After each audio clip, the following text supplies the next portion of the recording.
Piece TV Bangla, মানবতা সমাধান। Scientists are not eliminating God, they're eliminating models of God.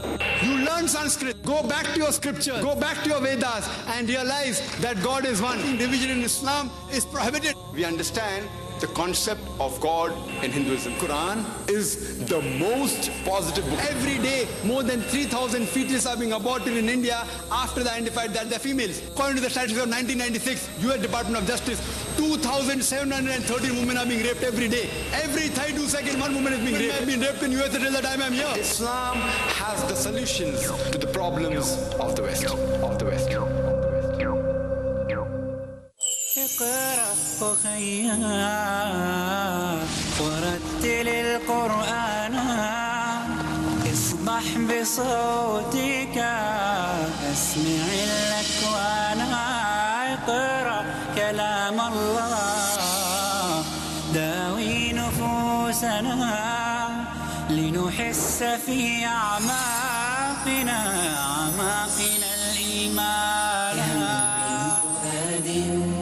كالحجارة قسوة فإذا وعى القرآن حين لانا كم من فؤاد.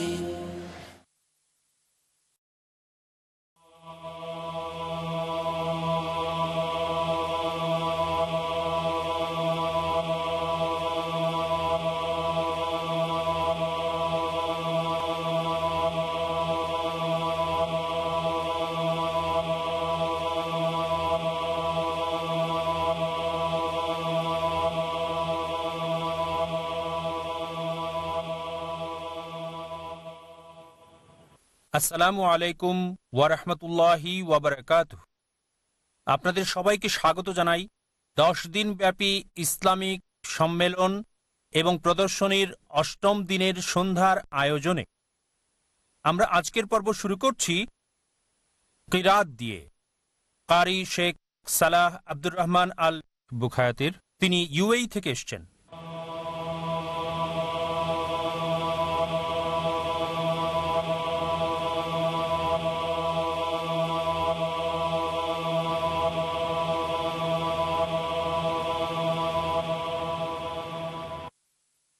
السلام عليكم ورحمة الله وبركاته.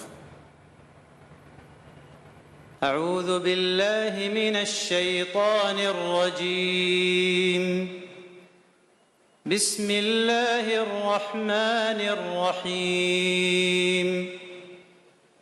اقتربت الساعة وانشق القمر وإن يروا آية يعرضوا ويقولوا سحر مستمر وكذبوا واتبعوا أهواءهم وكل أمر مستقر ولقد جاءهم من الأنباء ما فيه مزدجر حكمة بالغة فما تغني النذر فتول عنهم يوم يدعو الداع إلى شيء نكر خش عن أبصارهم يخرجون من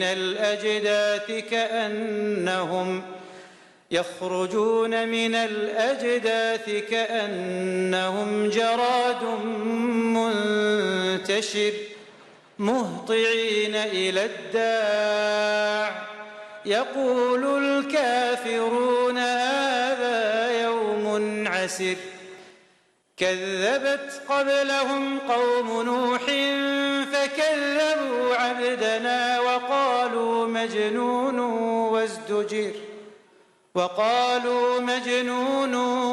وازدجر فدعا ربه أني مغلوب فانتصر ففتحنا أبواب السماء بماء منهمر وفجرنا الأرض عيونا فالتقى الماء على أمر قد قدر وحملناه على ذات ألواح ودسر تجري بأعيننا جزاء لمن كان كفر ولقد تركناها آية فهل من مدكر فكيف كان عذابي ونذر ولقد يسرنا القرآن للذكر فهل من مدكر كذبت عاد فكيف كان عذابي ونذر إنا أرسلنا عليهم ريحا صرصرا في يوم نحس مستمر تنزع الناس كأنهم أعجاز نخل منقعر فكيف كان عذابي ونذر ولقد يسرنا القرآن للذكر فهل من مدكر كذبت ثمود بالنذر فقالوا أبشرا منا واحدا نتبعه إنا إذا لفي ضلال وسعر أألقي الذكر عليه من بيننا بل هو كذاب أشر سيعلمون غدا من الكذاب الأشر إنا مرسل الناقة فتنة لهم فارتقبهم واصطبر ونبئهم أن الماء قسمة بينهم كل شرب محتضر فنادوا صاحبهم فتعاطى فعقر فكيف كان عذابي ونذر إنا أرسلنا عليهم صيحة واحدة فكانوا كهشيم المحتضر ولقد يسرنا القرآن للذكر فهل من مدكر كذبت قوم لوط بالنذر إنا أرسلنا عليهم حاصبا إلا آل لوط نجيناهم بسحر نعمة من عندنا كذلك نجزي من شكر ولقد أنذرهم بطشتنا فتماروا بالنذر ولقد راودوه عن ضيفه فطمسنا أعينهم فذوقوا عذابي ونذر ولقد صبحهم بكرة عذاب مستقل فذوقوا عذابي ونذر ولقد يسرنا القرآن للذكر فهل من مدكر ولقد جاء آل فرعون النذر كذبوا بآياتنا كلها فأخذناهم أخذ عزيز مقتدر أكفاركم خير من أولئكم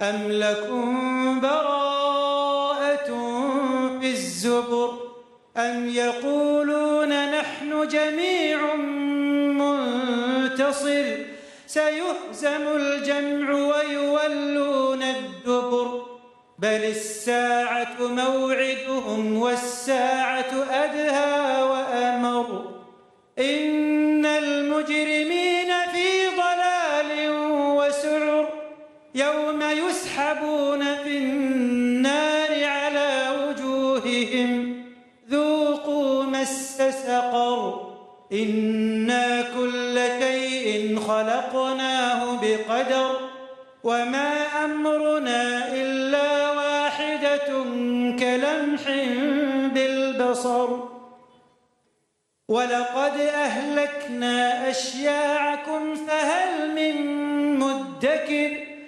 وكل شيء فعلوه في الزبر وكل صغير وكبير مستطر إن المتقين في جنات ونهر في مقعد صدق عند مليك مقتدر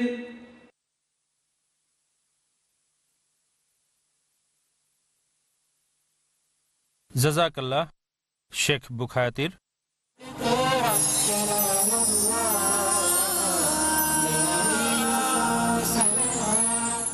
Who was the first prophet? Was a prophet the first one to read and write? Did God speak to a prophet? A prophet in a prison. A prophet who commanded the birds, insects, and animals? Want to know more? Join us for Stories of the Prophet. নবীদের কাহিনী আজ সন্ধ্যা ৭টায় পুনঃ সম্প্রচার সকাল ১১টায় বাংলাদেশে piece TV বাংলায়।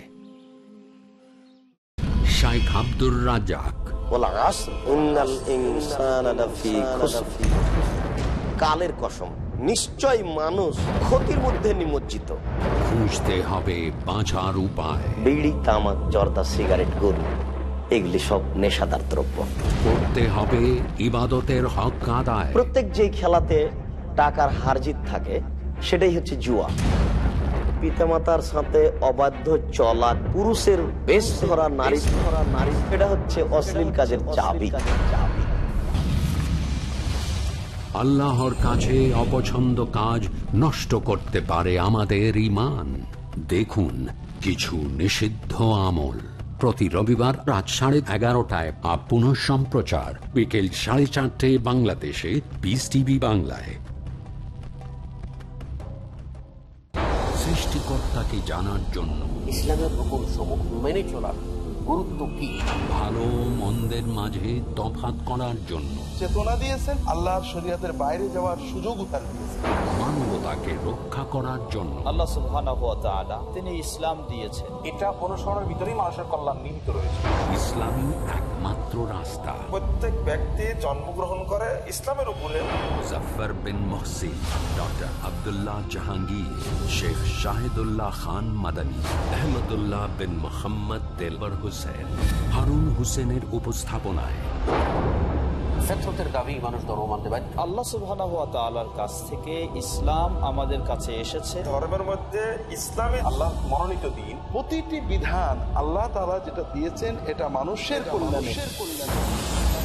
ইসলামের অনন্য গুণাবলী জানতে দেখুন আমাদের অনুষ্ঠান ইসলাম মানার দুনিয়াবি ফায়দা। পরবর্তী অনুষ্ঠান পিস টিভি বাংলায়।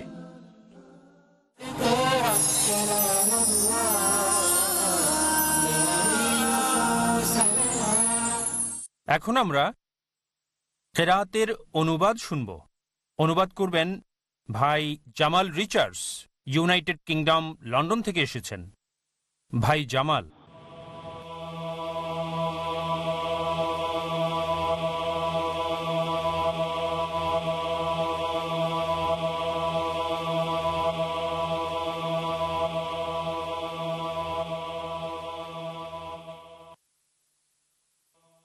আল্লাহর নামে শুরু, অতি দয়ালু, অতি ক্ষমাশীল। কিয়ামত নিকটবর্তী হয়েছে এবং চন্দ্র খণ্ডিত হয়েছে। যখন তারা কোনো নিদর্শন দেখে তারা মুখ ফিরিয়ে নেয় আর বলে এটা চলে আসা জাদু। তারা সত্য অস্বীকার করে, প্রবৃত্তির অনুসরণ করে। তবে প্রতিটি বিষয়েরই নির্দিষ্ট সময় আছে। এই লোকদের কাছে তো অতীতের সংবাদ এসেছে যাতে আছে সাবধান বাণী। তা হল সুদূর প্রসারী জ্ঞান, কিন্তু সেই সতর্কবাণী কোনো কাজে আসেনি। কাজে হে নবী, তাদের ত্যাগ করো, যেদিন এক আহ্বানকারী আহ্বান করবে এক ভয়াবহ বিষয়ের দিকে। ভীত শঙ্কিত চোখে তারা কবর থেকে বের হয়ে আসবে, যেন তারা বিক্ষিপ্ত পঙ্গপাল। আহ্বানকারীর দিকে ছুটে আসবে আর কাফিররা বলবে, এটা কঠিন দিন। তাদের আগে নূহের জাতি সত্য প্রত্যাখ্যান করেছিল, আমার বান্দাকে অস্বীকার করেছিল আর বলেছিল একটা পাগল, আর তাকে ভয় দেখানো হয়েছিল। তাই যে প্রতিপালককে ডেকেছিল, আমি পরাস্ত হয়েছি, কাজেই তুমি এর প্রতিবিধান করো। তখন আমি আকাশের দরজাগুলো খুলে দিয়ে মুষলধারে বৃষ্টি বর্ষিয়েছিলাম আর জমিন থেকে উৎসারিত করেছিলাম ঝর্ণাধারা। অতঃপর পানি মিলিত হল যে পরিমাণ নির্ধারিত করা হয়েছিল, আর আমি তাকে বহন করলাম কাষ্ঠ আর কিলকযুক্ত নৌযানে, যা আমার চোখের সামনে ভেসে চলল সেই ব্যক্তির পক্ষে প্রতিশোধ হিসেবে যাকে অস্বীকার করা হয়েছিল। এটিকে আমি নিদর্শন হিসেবে রেখেছিলাম। অতএব উপদেশ গ্রহণ করা কেউ আছে কি? কত ভয়ঙ্কর ছিল আমার আযাব ও ভীতি প্রদর্শন। আর আমি কোরআনকে সহজ করে দিয়েছি উপদেশ গ্রহণের জন্যে। উপদেশ গ্রহণ করা কেউ আছে কি? আদ জাতি সত্য প্রত্যাখ্যান করেছিল, ফলে কত ভয়ঙ্কর ছিল আমার আযাব ও ভীতি প্রদর্শন। প্রকৃতপক্ষে আমি তাদের উপর পাঠিয়েছিলাম ঝঞ্ঝা বায়ু এক অবিরাম অশুভ দিনে। মানুষকে তা উৎপাটিত করেছিল যেন তারা উৎপাটিত খেজুর গাছের কাণ্ড। ফলে কত ভয়ঙ্কর ছিল আমার আযাব ও ভীতি প্রদর্শন। আমি কোরআনকে সহজ করে দিয়েছি উপদেশ গ্রহণের জন্য। উপদেশ গ্রহণের কেউ আছে কি? সামুদ জাতি ও ভয় প্রদর্শনকে অস্বীকার করেছিল। তারা বলেছিল, আমরা কি আমাদেরই মধ্যেকার মাত্র একটা লোকের অনুসরণ করব? তাহলে তো আমরা গোমরাহি আর পাগলামিতে পড়ে যাব। আমাদের মধ্যে শুধু কি তারই উপর বাণী পাঠানো হয়েছে? না, সে চরম একটা মিথ্যুক। আগামীকালই তারা জানতে পারবে কে বড় মিথ্যুক। আসলে আমি একটা উষ্ট্রি পাঠাচ্ছি তাদেরকে পরীক্ষা করার জন্যে। কাজেই তাদেরকে লক্ষ্য করো এবং ধৈর্য ধরো। তাদেরকে জানিয়ে দাও তাদের মধ্যে পানি বণ্টিত হবে। প্রত্যেকের পানি পানের পালা আসবে। শেষে তারা তাদের এক সঙ্গীকে ডাকল, আর সে তাকে ধরে হত্যা করল। ফলে কত ভয়ঙ্কর ছিল আমার আযাব ও ভীতি প্রদর্শন। আসলে আমি তাদের উপর পাঠিয়েছিলাম একটিমাত্র প্রচণ্ড গর্জন, ফলে খোয়ারওয়ালাদের শুকনো ডালপালার মতো গুড়িয়ে গেল। আমি কোরআনকে সহজ করে দিয়েছি উপদেশ গ্রহণের জন্য। উপদেশ গ্রহণ করার কেউ আছে কি? লুতের জাতি সতর্কবাণী প্রত্যাখ্যান করেছিল, আর আমি তাদের উপর পাঠিয়েছিলাম প্রস্তরবর্ষী প্রচণ্ড বাতাস, লুতের পরিবারকে ছাড়া। আমি তাদেরকে রাতের শেষ প্রহরে উদ্ধার করেছিলাম। এভাবেই আমি অনুগ্রহ করে থাকি যে প্রকৃতপক্ষে কৃতজ্ঞতা প্রকাশ করে। আমার কঠোর পাকড়াও সম্পর্কে তাদেরকে সতর্ক করা হয়েছিল, কিন্তু সতর্কবাণীর বিষয়ে বাকবিতণ্ডা করেছিল। তারা লুতে মেহমানদের রক্ষণাবেক্ষণ থেকে বিরত রাখতে চাইল। তখন তাদের চোখ অন্ধ করে দিলাম। বললাম, আমার আযাব ও সতর্কবাণীর স্বাদ গ্রহণ করো। আর অতি সকালে নির্ধারিত শাস্তি তাদের গ্রাস করল। সুতরাং আমার শাস্তি ও সতর্কবাণীর স্বাদ গ্রহণ করো। আমি কোরআনকে সহজ করে দিয়েছি বোঝার জন্যে। উপদেশ গ্রহণে কেউ আছে কি? ফেরাউন গোষ্ঠীর কাছেও সতর্কবাণী এসেছিল। তারা আমার সকল নিদর্শনকে অস্বীকার করেছিল। তখন আমি তাদেরকে পাকড়াও করেছিলাম মহাপরাক্রমশালী ক্ষমতাবানের পাকড়াওয়ে। তোমাদের কাফেররা কি এই লোকদের চেয়ে ভালো, নাকি কেতাবসমূহতে তোমাদের ক্ষমা করে দেওয়ার কথা আছে? নাকি তারা বলে আমরা সংঘবদ্ধ দল, নিজেদের প্রতিরক্ষায় সক্ষম? এই সংঘবদ্ধ দল শীঘ্রই পরাজিত হবে আর পিছনে ফিরে পালাবে। বরং কিয়ামত হল তাদেরকে দেওয়া নির্ধারিত সময়। কিয়ামত অতি কঠিন, অতিশয় তিক্ত। আসলে পাপীরা রয়েছে গুমরাহি আর পাগলামির মধ্যে। যেদিন তাদেরকে মুখের ভরে আগুনের মধ্যে হিঁচড়ে টেনে আনা হবে, বলা হবে জাহান্নামের স্পর্শ আস্বাদন করো। আসলে আমি সবকিছু সৃষ্টি করেছি নির্ধারিত পরিমাপে। আমার আদেশ তো মাত্র একটি কথা, চোখের পলকের মতো। আমি তোমাদের মতো দলগুলোকে ইতিপূর্বে ধ্বংস করেছি। কাজেই উপদেশ গ্রহণ করার কেউ আছে কি? তারা যা কিছু করেছে তা আছে আমলনামায়। ছোট আর বড় সকল বিষয় আছে লিপিবদ্ধ। মুত্তাকিরা থাকবে বাগান আর ঝর্ণার ধারার মাঝে, প্রকৃত সম্মান ও মর্যাদার স্থানে, সর্বময় কর্তৃত্বের অধিকারের নিকটে। জাযাকাল্লাহ খায়ের ভাই জামাল রিচার্ডসকে অনুবাদের জন্য। এখন আমরা আনুষ্ঠানিক পাবলিক লেকচার পর্ব শুরু করব। এখানে উপস্থিত অনেকের কাছে আজকের বক্তার পরিচিতি দেওয়ার দরকার নাই, তবে তাদের জন্য যারা তাঁর সম্পর্কে জানে না। আমি ফরমাল পরিচিতি তুলে ধরছি। Doctor Zakir Naik Islamic research ফাউন্ডেশনের প্রেসিডেন্ট, পেশাগত ট্রেনিংয়ে একজন মেডিকেল ডাক্তার। তিনি বিখ্যাত যুগান্তকারী ইসলামিক বক্তা হিসেবে ইসলাম এবং কম্পারেটিভ রিলিজিয়নের উপর।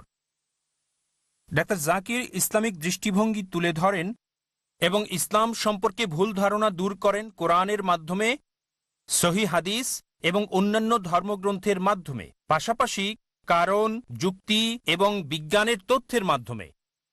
তার বয়স ৪৪ বছর।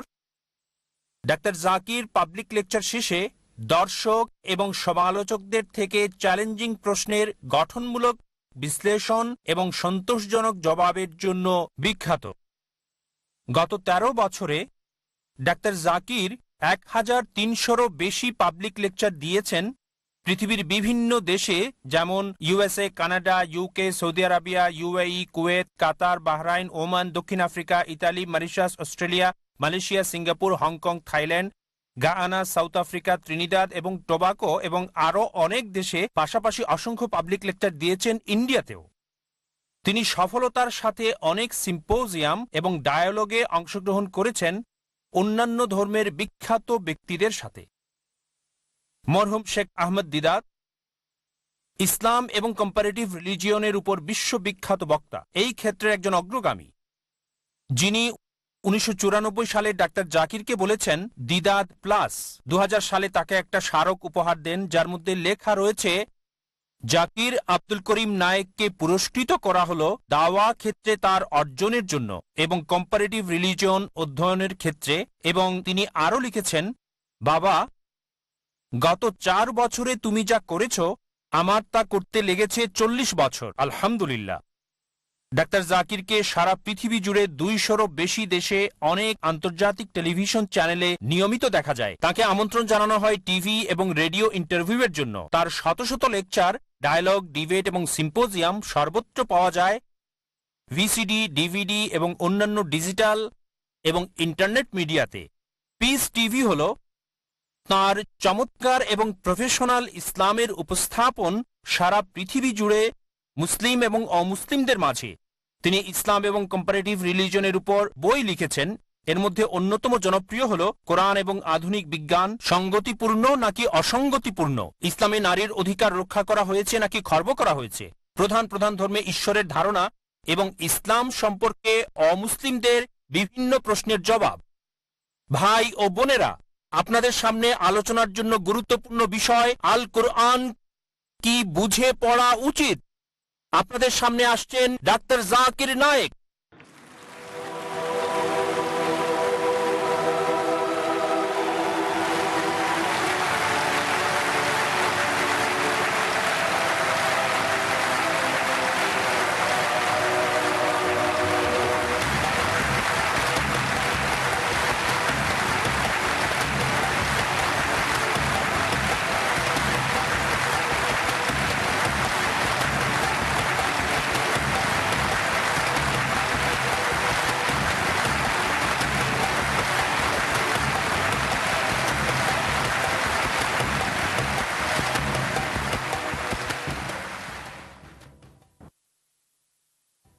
अल्हम्दुलिल्लाह वस्सलातु वस्सलाम अला रसूलिल्लाह व अला आलिहि व सहबिहि अजमईन अम्मा बाद अऊज़ु बिल्लाहि मिनश शैतानिर रजीम बिस्मिल्लाहिर रहमानिर रहीम व लक़द यस्सरनल क़ुरआन लिज़िक्रि फ़हल मिन मुद्दकिर रब्बि इश्रह ली सदरी व यस्सिर ली अमरी वहलुल उक़दतम मिन लिसानी यफ़क़हू क़ौली।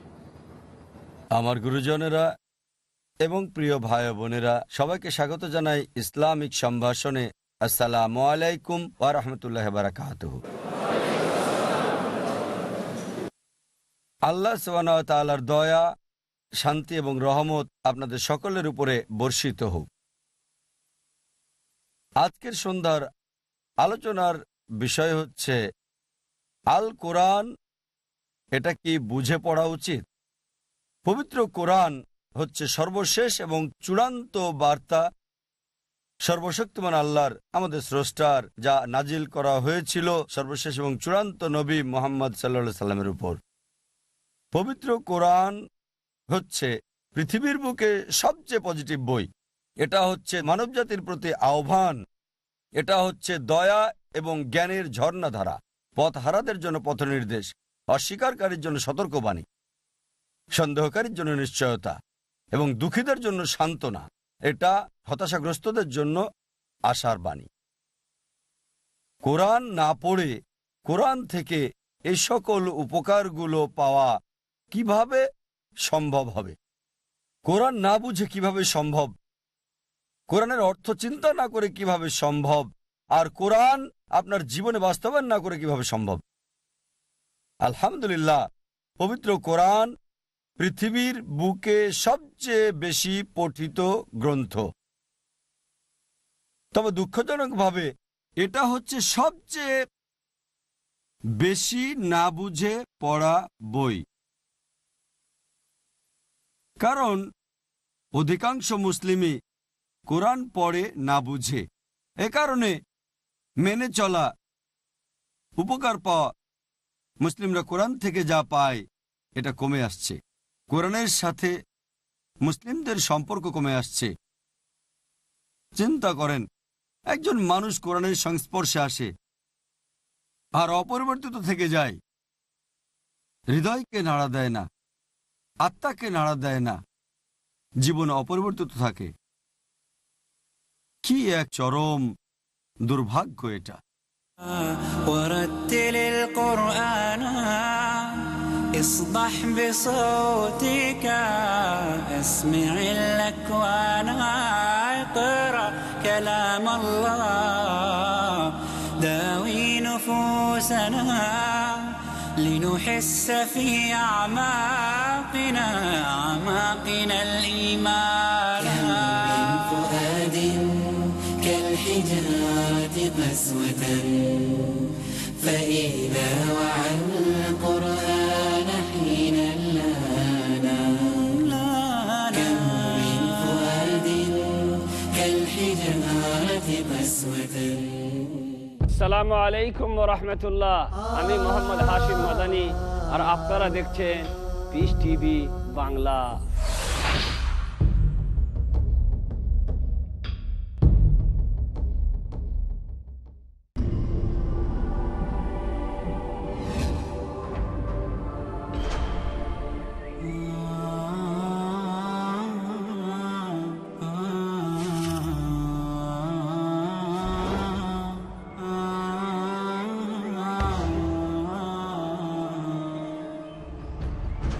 আমরা তো সকলেই চাই মহান আল্লাহর প্রেম ও পবিত্র জীবন অর্জন করতে। আল্লাহু আকবার, আল্লাহু আকবার। কিভাবে তা সম্ভব? আউযু বিরাব্বিন নাস। একমাত্র মুহাম্মদ রাসূলুল্লাহ সাল্লাল্লাহু আলাইহি ওয়াসাল্লামের অনুসরণ এবং অনুকরণের মাধ্যমে আমরা মহান আল্লাহর প্রেম ও পবিত্র জীবন পেতে পারি।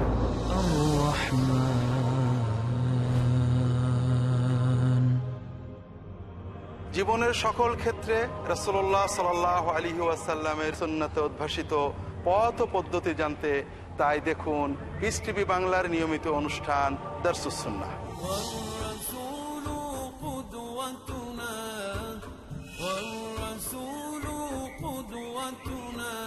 সমগ্র জীবনকে সফল ও সুন্দর করার জন্য প্রয়োজন সুন্নাতের বাস্তবায়ন।